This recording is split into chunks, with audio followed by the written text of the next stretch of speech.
जिन लोगों को हमसे मिलने की तवक्को नहीं और दुनिया की जिंदगी से खुश और उसी पर मुतमईन हो बैठे और हमारी निशानियों से गाफिल हो रही हैं, उनका ठिकाना उन अमाल के सबब जो वो करते हैं दोज़ख है।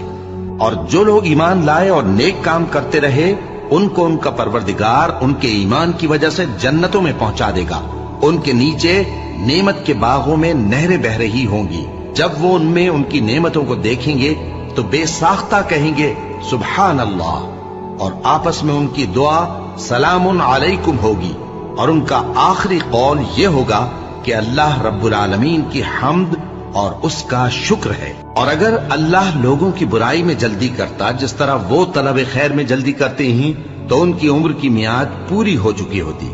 सो जिन लोगों को हमसे मिलने की तवक्को नहीं, उन्हें हम छोड़े रखते हैं कि अपनी सरकशी में बहकते रहें। और जब इंसान को तकलीफ पहुंचती है तो